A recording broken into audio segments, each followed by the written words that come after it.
Today, we're going to talk about the geography of Israel, what God has given to the nation Israel, and how it has expanded and contracted over 4,000 years. And I'd like to start by having us look at a whole series of maps that we're going to be looking at here.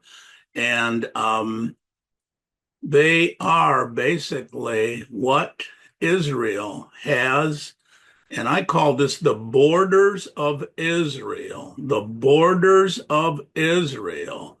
So let's take a look at this and see what these are, these borders are. And we're going to start here with God gave title to a very specific geography, and he gave that to the nation Israel forever. He told them that this land belonged to him, and he was giving it to them. Regardless of the boundaries that mankind has created, Jehovah God deeded this property to the nation Israel. The Jews have never occupied all the property that Jehovah deeded to them. They have had title to it, but not always occupancy. The Jews have never occupied all the property that was deeded to them. The boundary lines have changed significantly over the last 4,500 years. And the fact that they changed does not impact what God has given to them. And they will realize this entire geography someday in God's timing, which we call the Messianic kingdom. So let's take a look, starting with Exodus 6, verses 7 to 8, where God says, "And I will take you to me for a people, and I will be to you a God, and ye shall know that I am the Lord your God, which bringeth you out from under the burdens of the Egyptians. And I will bring you into the land concerning that which I swear to give to Abraham, to Isaac, and to Jacob, and I will give it to you for a heritage. I am the Lord." Now, what did he give to Abraham? So let's look at that. We'll go to Genesis. And in Genesis 15, verses 18 to 21, the text there says, "In the same day the Lord made a covenant with Abram, saying, Unto thy seed have I given this land from the river of Egypt unto the great river, the river Euphrates, the Kenites and the Kenizzites and the Cadmonites and the Hittites and the Perizzites and the Rephaims and the Amorites and the Canaanites and the Girgashites and the Jebusites." Then we fast forward to Leviticus 25:23, and God gives them a restriction. "The land shall not be sold forever, for the land is mine. For ye are strangers and sojourners with me." And then we're going to go to Numbers 3:34, verses 1 to 3. "And the Lord spake unto Moses, saying, Command the children of Israel, and say unto them, When ye come into the land of Canaan, this is the land that shall fall unto you for an inheritance, even the land of Canaan, with the coast thereof. Then your south quarter shall be from the wilderness of Zin, along by the coast of Edom, and your south border shall be the outmost coast of the Salt Sea eastward." And then moving on in Numbers 34, the text says, "And your border shall turn from the south to the ascent of Akrabim, and pass on to Zin, and the going forth thereof shall be from the south to Kadesh Barnea, and shall go unto Hazadar, and pass to Osmon. And the border shall fetch a compass from Osmon unto the river of Egypt. And the goings out of it shall be at the sea, and as for the western border, ye shall even have the great sea for a border. This shall be your border. Moving on in Numbers 34. And this shall be your north border. From the great sea ye shall point out for you Mount Hor. From Mount Hor ye shall point out your border unto the entrance of Hamath. And the goings forth of the border shall be to Zedad, and the border shall go unto Ziphron, and the goings out shall be at Hazraen, and this shall be your north border. Moving on, and ye shall point out your east border from Hazraen to Shephaim, and the coast shall go down from Shephaim to Riblah, and on the east of Ain, and the border shall descend and shall reach up the side to the sea of Kinnereth eastward. And the border shall go down to Jordan, and the goings out of it shall be at the salt sea. This shall be your land with the coast thereof round about. Now I'm moving through to a map that God gave the Israels. This is what has been given to them. And the dark black lines, the outer lines, are that border of the land that God gave to the patriarchs, Abraham, Isaac, and Jacob. So this shows the distinction in property ownership between Islam and the nation Israel. There's no comparison. Islam has an enormous amount of property, yet they still want what Israel has. It's ridiculous because they've got so much and they don't care. Their real goal is the destruction of God's chosen people, the nation Israel. Now, if we take the land mass comparison of Israel and we just superimpose it on the United States of America, look how small it is. Yet Israel occupies an extremely important function and history in the world. Now, this is a property here that this map shows when Shem, Ham, and Japheth left the ark. They were told to go out and repopulate the world. And this is a map that shows where they initially went. And it's helpful to get that picture.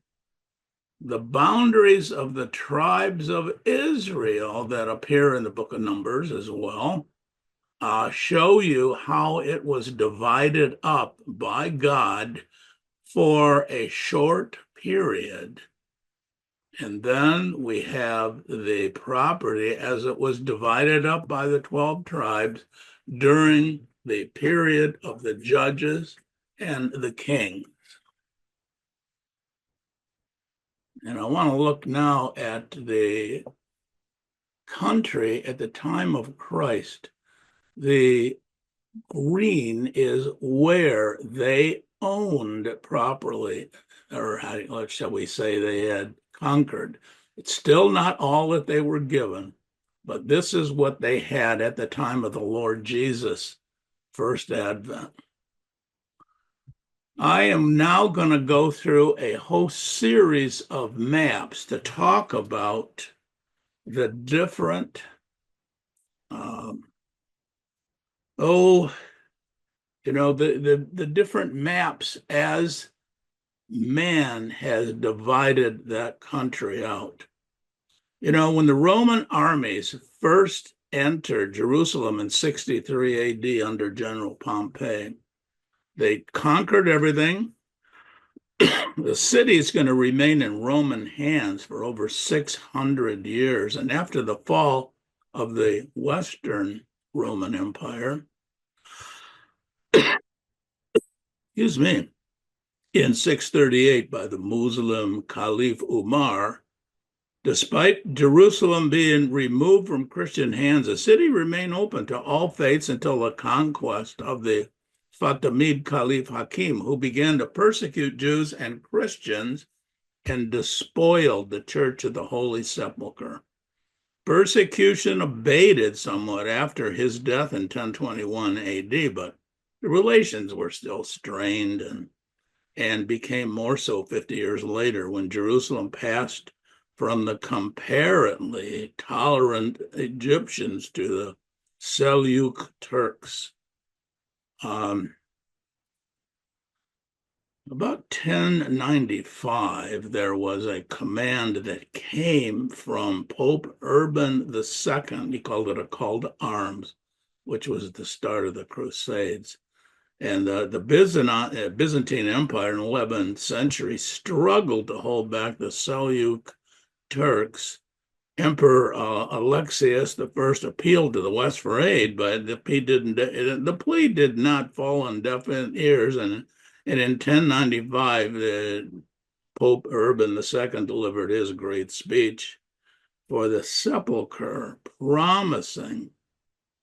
He exhorted Christians to go to war for the sepulchre, promising that the journey would count as full penance in their scheme of Christianity. And the battle cry of the Christians, he urged, should be Deus vult. In other words, God wills it. From the crosses that were distributed at that meeting, the Christians took their name. So, what do we have here? This map shows the Ottoman rule on the eve of World War I. Now, since the destruction of the Second Jewish Commonwealth by the Romans, the land referred to as Palestine, it was ruled by a series of foreign occupiers. Each successive ruler subdivided his conquest however he saw fit, though none since the Romans considered Palestine as having a separate administrative or geographic entity. The Ottoman Turks, who ruled this area from the year 1516 to 1917, all the way up to the dawn of the First World War, regarded it as part of the southern Syria. And the land later referred to as Palestine was divided into three separate districts. The area underpopulated and remained economically stagnant until the arrival of the first Zionist pioneers in 1880. And they came to rebuild the Jewish land. The country had remained a holy land, and then religious and historic consciousness of mankind, it was associated with the Bible and the history of the Jewish people. Now, Jewish development of the country also attracted a large number of other immigrants, both Jewish and Arab. Now, let's look at this British Mandate. It was after World War I at the Paris Peace Conference that that conference ended. It ended with the signing of the Treaty of Versailles on June 28, 1919.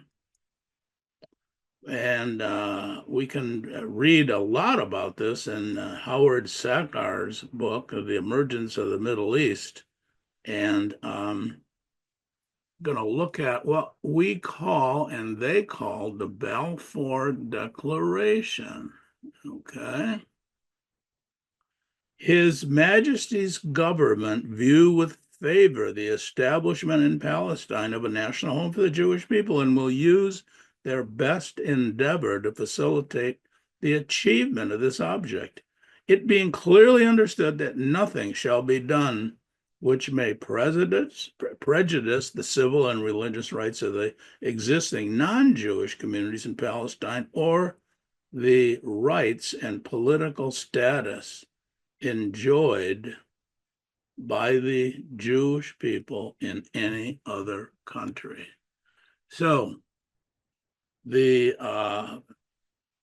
map that we're looking at now is what happened for the British administration and how it got divided.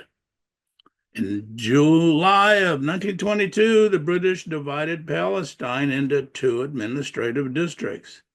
They did it even though they said they weren't going to do it. Note the black lines on the map. The Jews would be permitted only west of the black line. To the east, what became known as Transjordan.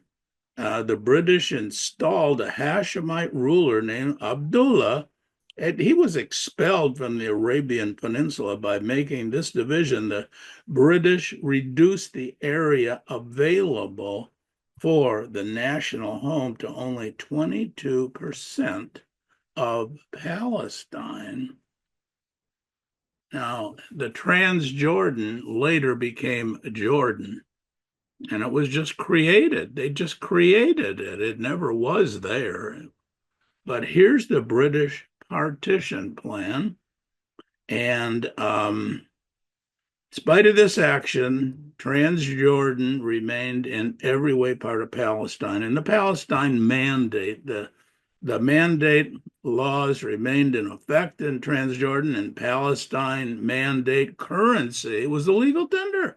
Jews in Western Palestine, as well as Arabs in East and West Palestine, carried Palestine Mandate passport. It was only 24 years later, in 1946, that Britain unilaterally granted Transjordan its independence, and that's when it began to be called Jordan.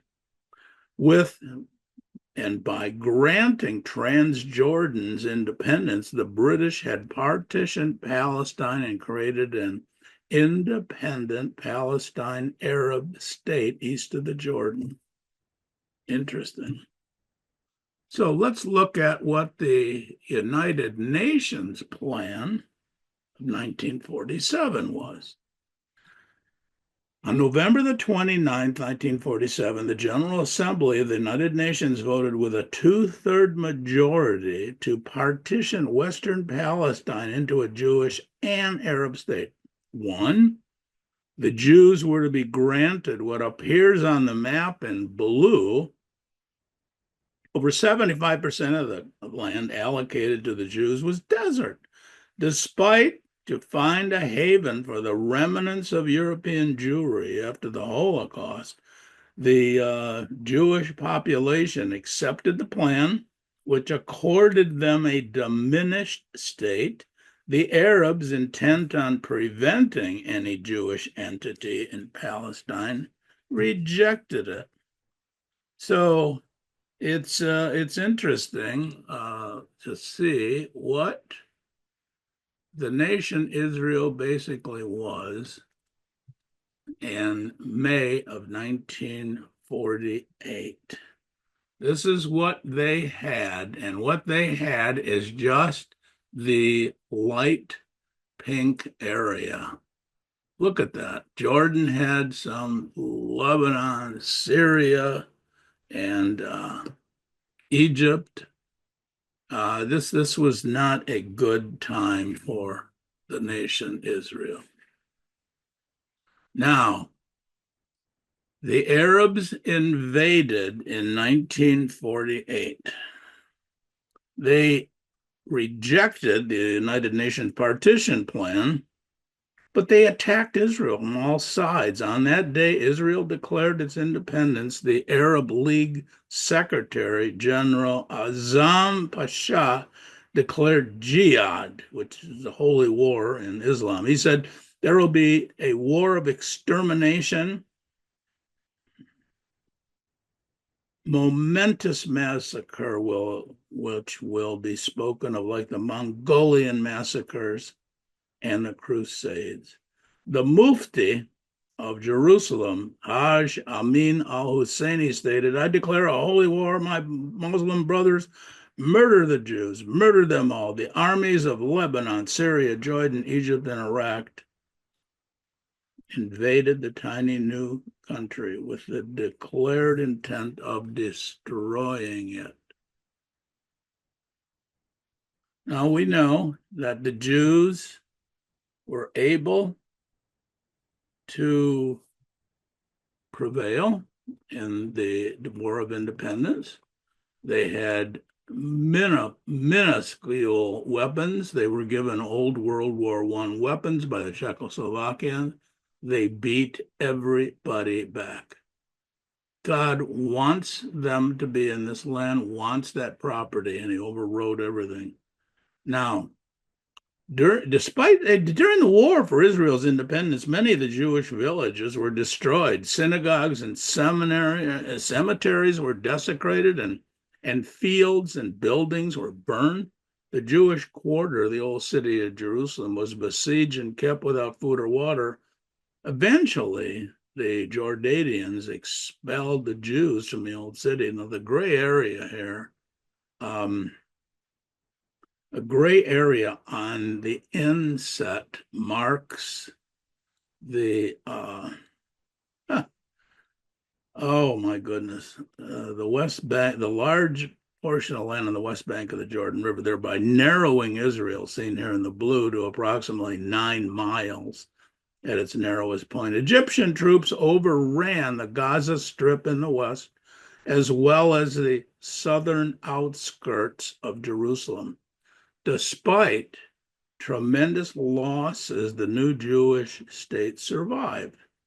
And in 1949, Israel signed armistice agreements with Egypt, Syria, Lebanon, and Transjordan, which, they changed their name to Jordan in April of 1949. Well, one of the major consequences of this was Jordan's annexation of Judea and Samaria. The annexation was not recognized by the international community, with the exception of Britain and Pakistan. This territory became a launching ground for constant terrorist attack against Israel's civilian population.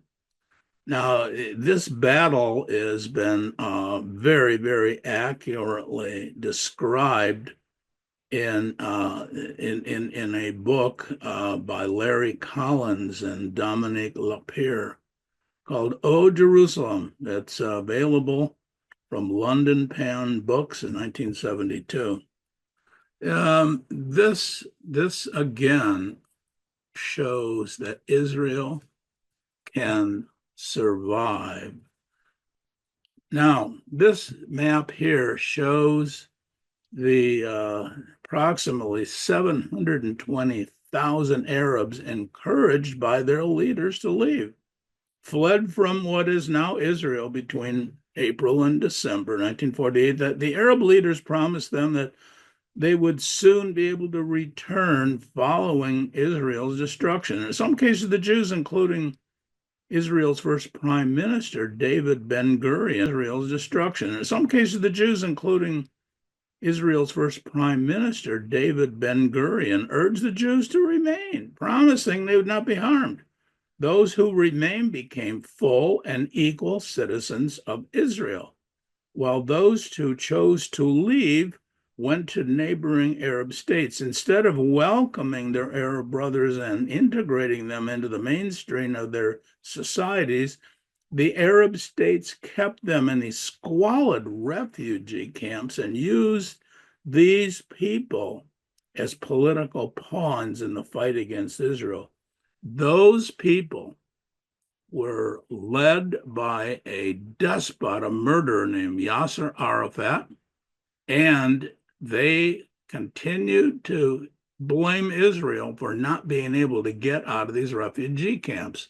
They had food, shelter, medical care, and it didn't matter. The whole idea was the Arabs were going to tell them the Jews were not letting them go, when exactly it was the exact opposite. The Arabs would not take them in, but lied.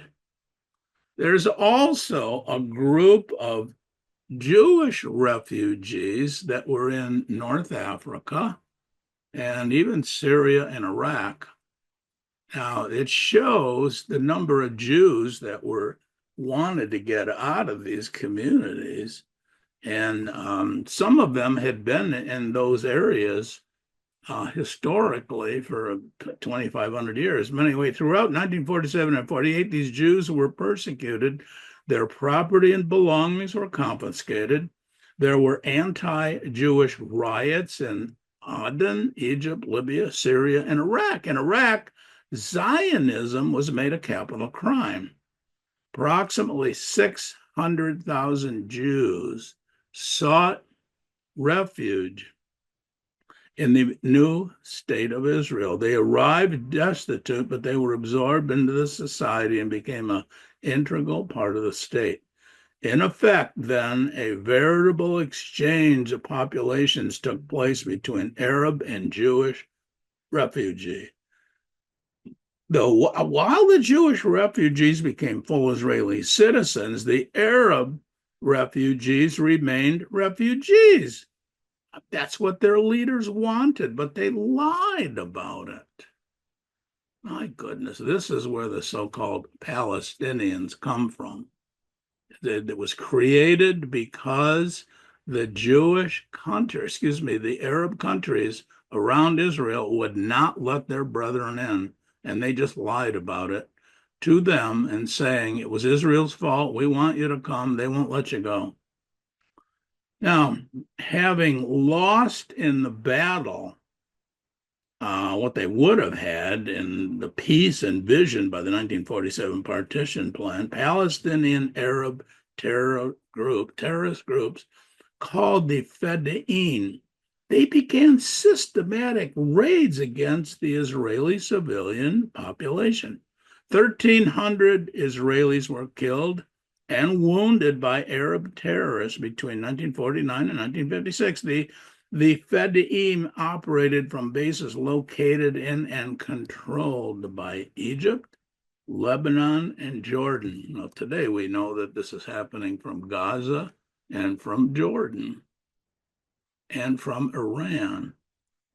Okay, in 1956, in violation of international agreements and what amounted to an act of war, Egypt sealed off access to the Israeli port of Eilat.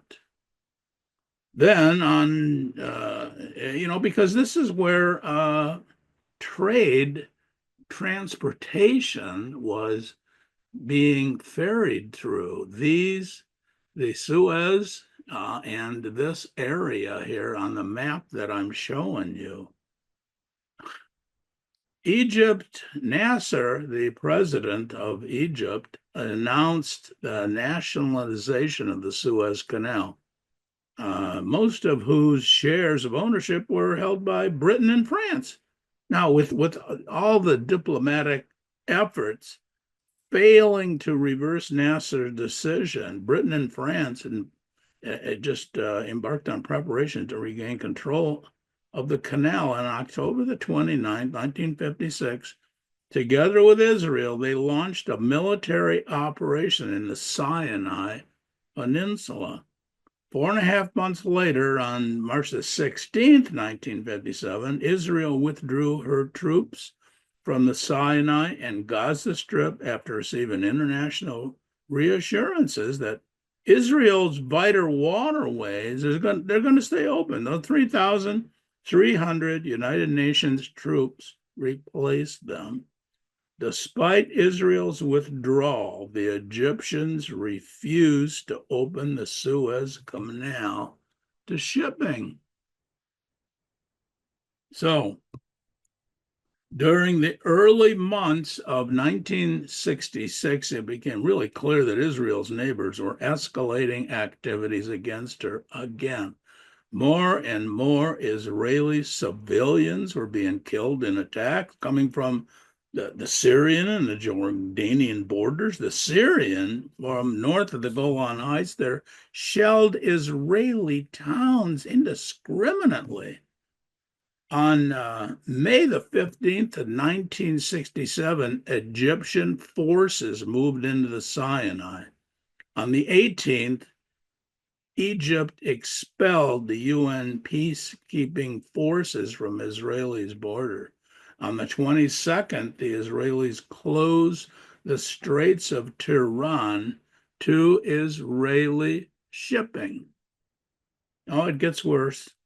On the 25th, encouraged by the Egyptians, Syria, Jordan, Iraq, and Saudi Arabia moved their troops to Israel's border. Oh my goodness. This is terrible. Look at this. Look at the troops, then, the tanks and the jets that they brought to bear. 2 days later, on the 26th of May, President Nasser of Egypt declared, "Our basic goal is the destruction of Israel.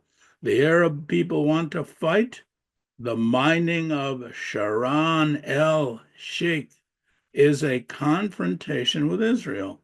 Modeled after the 1966 Egyptian-Syrian Defense Pact, other pacts were signed by Egypt with Jordan and Iraq on May the 30th and June the 4th, which basically completed the encirclement of Israel. You know, and ironically, Egypt's move was in part to a reaction to false Soviet Union information that was passed to Syria, according to which Israel had mobilized forces on her border with Syria and the Golan there in preparation for an invasion. That is absolutely untrue. It didn't happen. It never was going to happen. But it resulted in a war. June of 1967, the tensions in the region, because of the Straits of Tiran being blocked and Arab armies poised to strike Israel on June the 5th, caused Israel to launch a preemptive attack on the massive Egyptian forces aimed at her. It's just amazing. Within 190 minutes, the backbone of the Egyptian Air Force was broken. And by the end of the first day of war, 298 Egyptian airplanes were destroyed. And it was backed by complete air superiority. Israeli army divisions then thrust their troops into the Sinai Desert, approaching the bank of the Suez Canal. At the same time, Israel issued an appeal to Jordan to stay out of the war. Jordan refused and opened a heavy artillery barrage on both West Jerusalem and the Tel Aviv area, which forced Israel to counterattack. Now, by June 8th, the Israeli Defense Forces defeated the Jordanian forces and captured the whole of Judea and Samaria that they call the West Bank, but it's not the West Bank, it's Judea and Samaria. On the morning of June 9th, Israel attacked the Syrians and they captured the Golan Heights. And from these heights, Syria had shelled and destroyed 205 houses, 175 areas of acres of orchard, and 75 acres of grain. The 6 days of fierce fighting ended in Israel's occupation of the Sinai Desert and the Gaza Strip, the Golan Heights, and what they call the West Bank, which we know truthfully is Judea and Samaria. Now, this provided Israel's cities with a big buffer zone, 3 regions there, dramatically reducing the danger of, a surprise Arab attack. But furthermore, victory had a special religious meaning because of the unification of Jerusalem and the return of Jews to Judea and Samaria, which is part of biblical Israel. So let's look at the ceasefire lines here. Now, within 6 days, Israel had captured the entire Sinai Peninsula and Gaza Strip, Judea and Samaria and the Golan Heights. This time over, Israel did not withdraw to the 1949 armistice lines. International guarantees, they just proved meaningless in the past, and they couldn't provide the security Israeli citizens needed to live their lives free of these terrorist attacks. Ceasefire lines in 1967 are shown on these in these areas on the maps here. And they remained Israel's borders until 1973. Terrorist raids from Egypt ended, and the other raids from Jordan and Syria greatly diminished. Although Israel's security forces were able to prevent many of the terrorist raids, the terrorists were able to keep secure bases in Jordan and Lebanon, and eventually leading to conflicts in both countries. So let's look at the Egyptian attack of 1973. Well, I think we should let's look at the Egyptian attack.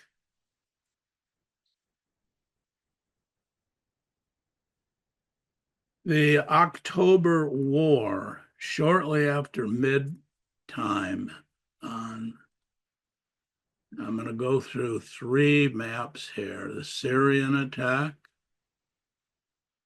and I'll rest on this slide for right now.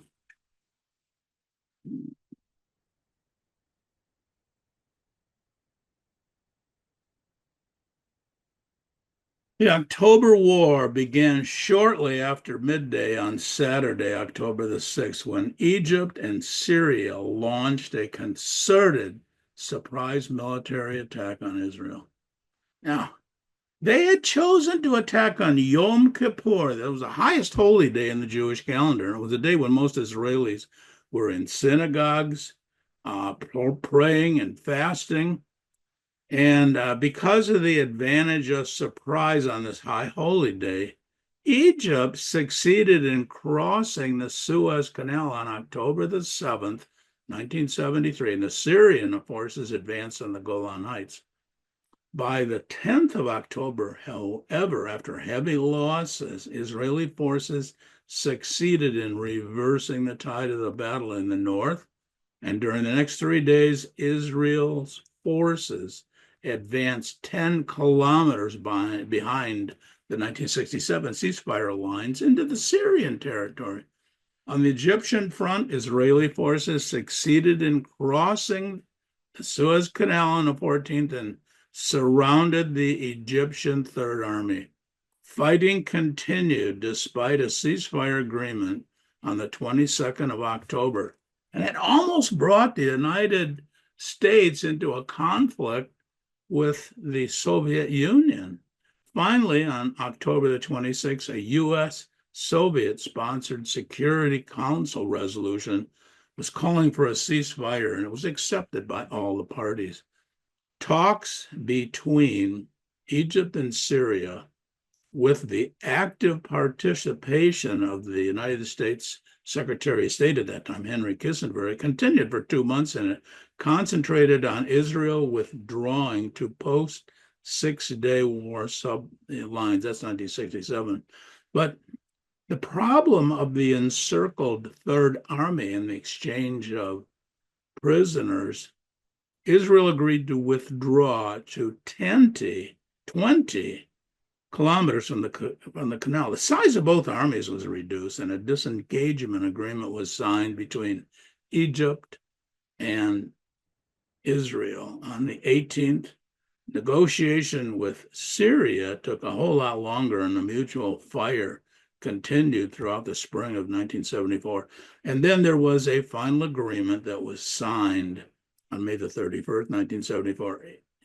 Israel returned parts of the Syrian town of Quneitra. A UN buffer zone was established, and just like the case of the Arab or Israeli Egypt agreement, a U.S. memorandum of understanding was given to Israel. Now, this is the Golan Heights, and we can see what it is here. It is not very big, but it is a buffer zone that was needed, and they got it back. Here's a map of succession of Gaza Strip with Judea and Syria. This happened when Ariel Sharon gave to the Arabs the Gaza Strip, and he was in negotiations to give the area of Judea and Samaria to them too. And he suffered a massive, and I mean a massive stroke, and he remained in a vegetative state for as long as he lived. This goes right to the Bible, where in the Bible prophets, we are told that those who divide the land will be subject to pain. That's exactly what happened. So I want to look here at this map that we started with once more. This map is the map of Israel that God gave to them in the Abrahamic covenant, and they will get this. They will get this. So that has been my discussion of the borders of Israel. And if anybody wants slides of this, please email me at daniel.woodhead@schofieldinstitute.org, and I will email you these slides. So God bless you, and I look forward to seeing you in our next session.